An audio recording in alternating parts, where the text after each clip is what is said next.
రాజకీయాలలో చిత్ర విచిత్రాలు ఊహించని చిత్రాలు కనిపిస్తూ ఉంటాయి. ఉప్పు నిప్పులా ఉన్న నేతలు ఒక్కసారిగా కూడా కలిసి మాట్లాడుకుంటూ ఉంటారు, జోకులు వేసుకుంటూ నవ్వుతూ కనిపిస్తుంటారు. ఇప్పుడు దీని గురించి ఎందుకురా అనుకుంటున్నారా? స్క్రీన్ మీద మీరు చూస్తున్న ఈ వీడియో ఎందరినో ఆకట్టుకుంటుంది. పార్లమెంటు సమావేశాల చివరి రోజున తన కార్యాలయంలో speaker Om Birla tea party ఇచ్చారు. ఇక ఈ టీ పార్టీ ఇప్పుడు స్పెషల్ అట్రాక్షన్గా నిలిచింది. ఈ పార్టీకి ప్రధాని మోదీతో పాటు కాంగ్రెస్ అగ్రనాయకురాలు ప్రియాంక గాంధీ హాజరయ్యారు. ప్రధాని మోదీ ఎదురుగా కూర్చొని నవ్వుతూ టీ తాగారు. ప్రధాని చెప్పే మాటలు జోకులు వింటూ సరదాగా గడిపారు. ఈ భేటీలో ఎంపీలతో మోదీ పలు జోకులు వేశారు. ఈ భేటీలో ప్రియాంకను ప్రధాని పలు సందేహాలు అడిగారంట. వాయనాడ్లో ఎలా మేనేజ్ చేస్తున్నారు, ప్రజలను ఎలా కలుసుకుంటున్నారని ప్రధాని అడిగిన ప్రశ్నలకు ప్రియాంక సమాధానం ఇచ్చారట. వాయనాడు ప్రజలతో మాట్లాడేందుకు తాను మలయాళం నేర్చుకుంటున్నట్లుగా ప్రియాంక చెప్పారంట. తన నియోజకవర్గ అభివృద్ధి చేయడానికి కూడా ప్రధానిని ప్రియాంక కోరినట్లు తెలుస్తోంది.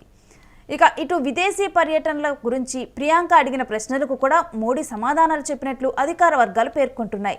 3 దేశాల పర్యటనలు, అక్కడ పరిస్థితులు, ప్రజల జీవన విధానాలను ఎంపీలకు వివరించినట్లుగా తెలుస్తోంది. ఇక ఈ టీ పార్టీకి పలువురు కేంద్ర మంత్రులు, ఎన్డీఏ ఎంపీలు, ప్రతిపక్ష పార్టీలకు చెందిన ఎంపీలు కూడా పాల్గొన్నారు. ఇలా పార్టీలకు అతీతంగా నేతలంతా కూర్చొని మాట్లాడుకుంటే కింది స్థాయి కార్యకర్తల్లోనూ మంచి వాతావరణం ఏర్పడుతుందని, కార్యకర్తల మధ్య గొడవలు తగ్గుతాయని రాజకీయ విశ్లేషకులు అభిప్రాయపడుతున్నారు. ముఖ్యంగా గ్రామాల్లో పార్టీల మధ్య మంచి వాతావరణం ఏర్పడుతుందన్నారు. ఎందుకంటే చాలామంది నేతల ప్రవర్తనతో కార్యకర్తలు రాజకీయాలను శత్రుత్వంగాను, కక్షలకు, గొడవలకు కేంద్ర బిందువుగాను చూస్తున్నారు. ఆ పరిస్థితి మారాలంటే నేతలు కలిసి ఉండాలి అని సూచిస్తున్నారు. ఇక ఈ విధంగా స్పీకర్ ఓం బిర్లా ఆఫీసులో టీ పార్టీ కూడా చాలా ఆహ్లాదకరంగా మారింది. ప్రతిపక్షాలైనా కానీ, అధికార పక్షమైనా కానీ, ఎక్కడున్నప్పటికీ కూడా మనందరం భారతీయులము అన్న స్ఫూర్తి కూడా ఈ మీటింగ్లో కనిపిస్తూ ఉంది. ముఖ్యంగా కూడా ఎప్పుడూ కూడా కాంగ్రెస్ మీద మోదీ కామెంట్స్ చేస్తూ ఉంటారు, మరొకటి బీజేపీ మీద ప్రియాంక గాంధీ కామెంట్స్ చేస్తూ ఉంటారు.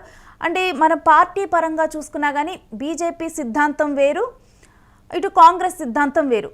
సిద్ధాంతాలు ఏమైనప్పటికీ కూడా మనందరం ప్రజల కోసం పనిచేసే వ్యక్తులం, మనందరం కూడా భారతీయులము అన్న స్ఫూర్తిని నింపే విధంగా కూడా ఇటువంటి పార్టీస్లో కూడా నాయకులందరూ కలిసి కనిపించడం వల్ల ప్రజల్లో ఈ పార్టీలను విశ్వసించే వాళ్ళలో, ఆ పార్టీ సిద్ధాంతాలను ఫాలో అయ్యే వాళ్ళలో కూడా డెఫినెట్గా ఇది ఒక ఆనందకరమైన, ఒక హెల్దీ ఎన్విరాన్మెంట్ని నింపుతుంది అని కూడా నిపుణులు చెబుతున్నారు.